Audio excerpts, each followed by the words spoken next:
কি নিজের জীবনে নিজের মতো করে বাঁচছেন, নাকি অন্য মানুষ কি ভাববে সেটার উপর বেঁচে আছেন?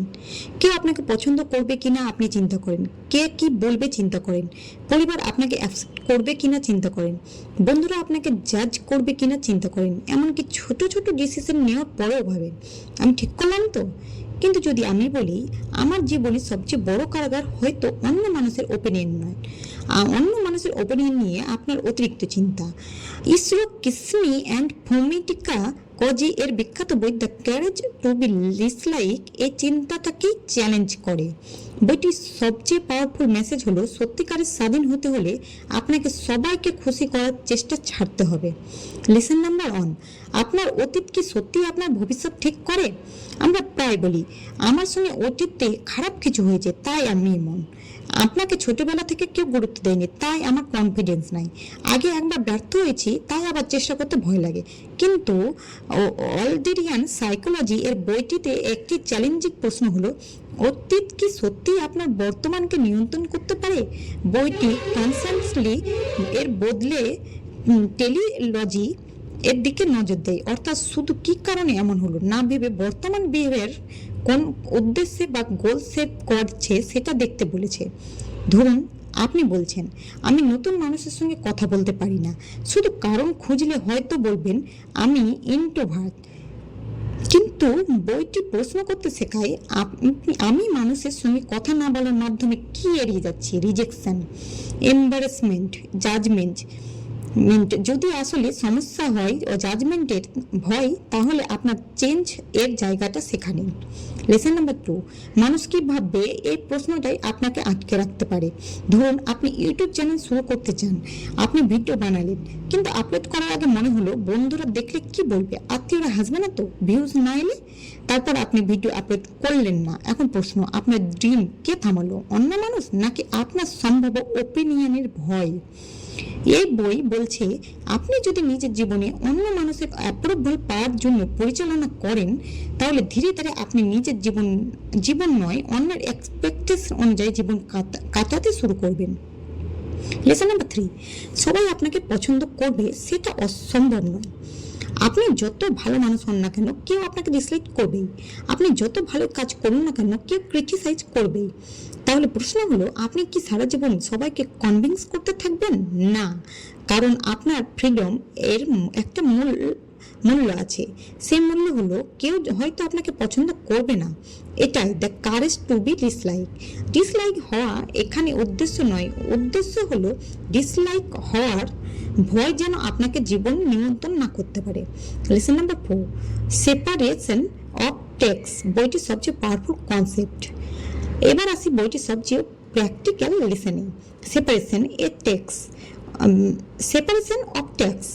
সহজ ভাষায় কোন বিষয়টা আপনার রেসপন্সিবিলিটি আর কোনটা অন্য মানুষের রেসপন্সিবিলিটি, এটা আলাদা করে দেখতে শেখায়। একটা এক্সাম্পল দিই, আপনি কারোর সঙ্গে ভালোভাবে কথা বললেন, এখন সেই ব্যক্তি আপনাকে পছন্দ করবে কিনা এটা আপনার টাস্ক নয়, কিন্তু টাস্ক আপনি সম্মান দিয়ে কথা বলেছেন কিনা, তার রিয়াকশন তার টাস্ক। আপনি আপনার কেরিয়ার নিয়ে একটা ডিসিশন নিলেন, আপনার পরিবার সেটা পছন্দ করলো কিনা সেটা তাদের রিয়াকশন। ডিসিশন নেওয়া আপনার টাস্ক। লেসন নাম্বার 5, একটা প্রশ্ন আপনার ওভার থিঙ্কিং কমাতে পারে। যখন কোনো রিলেশনশিপে বা সিচুয়েশনে নিয়ে বেশি চিন্তা করবেন, তখন নিজেকে জিজ্ঞেস করুন, এটা আসলে কার টাস্ক? আপনি কাউকে ভালোবাসেন, আপনি আপনার ফিলিংস প্রকাশ করতে পারবেন, কিন্তু সে আপনাকে ভালোবাসবে কিনা তার টাস্ক। আপনি কাউকে ভালো অ্যাডভাইস দিতে পারেন, সে অ্যাডভাইস ফলো করবে কিনা তার টাস্ক। আপনি নিজের বেস্ট এফর্ট দিতে পারেন, মানুষ আপনাকে অ্যাপ্রিসিয়েট করবে কিনা তাদের টাস্ক। এবার ডেস্টিনেশন বুঝতে পারলে আপনি অন্য মানুষের রিয়াকশন কন্ট্রোল করার চেষ্টা অনেকটা ছেড়ে দিতে পারবেন। লেসন নাম্বার 6, অ্যাপ্রুভালের জন্য বাঁচবেন না। ছোটবেলা থেকে আমরা শিখি ভালো করলে প্রেয়ারিস, খারাপ করলে পানিশমেন্ট। ফলে বড় হয়ে আমরা ভাবতে শুরু করি আমি কি করলে মানুষ অ্যাপ্রুভ করবে। তারপর কেরিয়ার চয়েস অন্য অ্যাপ্রুভাল অনুযায়ী, রিলেশনশিপ অন্যের অ্যাপ্রুভাল অনুযায়ী, লাইফস্টাইল অন্যের অ্যাপ্রুভাল অনুযায়ী। শেষে একটা সময় বুঝতে পারবেন আমি আসলে নিজের জীবনটা নিজের মতো করে বাঁচিনি। বইটি রিকগনাইজ এর পিছনে ছোটা নিয়ে প্রশ্ন তোলে এবং বলে অন্যের অ্যাপ্রুভালের ওপর নিজের অর্থ নির্ভর করানো ফ্রিডম কমিয়ে দেয়। লেসন নাম্বার 7, কম্প্যারিজন আপনার হ্যাপিনেস চুরি করতে পারে। আপনি ইনস্টাগ্রাম খুললেন, দেখলেন কেউ নতুন কার কিনেছে, কেউ বিদেশে গেছে, কেউ সাকসেসফুল বিজনেস করছে, কেউ সুন্দর রিলেশনশিপে আছে, আর আপনি ভাববেন আমি পিছিয়ে পড়েছি। কিন্তু বইটি বলছে জীবনে সবসময় অন্য মানুষের কম্পিটিশনে হিসেবে দেখলে আপনি নিজের ভ্যালু হারাতে পারেন, কারণ আপনার জার্নি আর অন্য মানুষের জার্নি এক নয়। আপনার লক্ষ্য হওয়া উচিত গতকালের নিজের থেকে আজ একটু করে এগিয়ে যাওয়া, অন্যকে হারানো নয়। লেসন নাম্বার 8, ভার্টিক্যাল রিলেশনশিপ বনাম হরিজেন্টাল রিলেশনশিপ।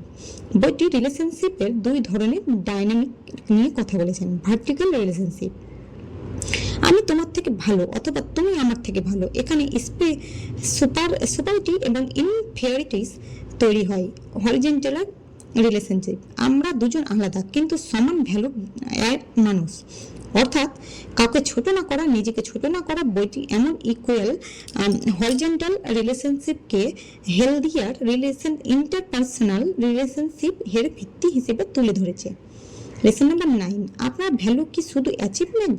ধরুন আপনি খুব সাকসেসফুল, অনেক টাকা উপার্জন করলেন, অনেক মানুষ আপনাকে প্যারিস করে, তাহলে কি আপনি ভ্যালুয়েবল? আর যদি একদিন আপনি কিছু অ্যাচিভ না করেন, তাহলে কি আপনার ভ্যালু শূন্য? না।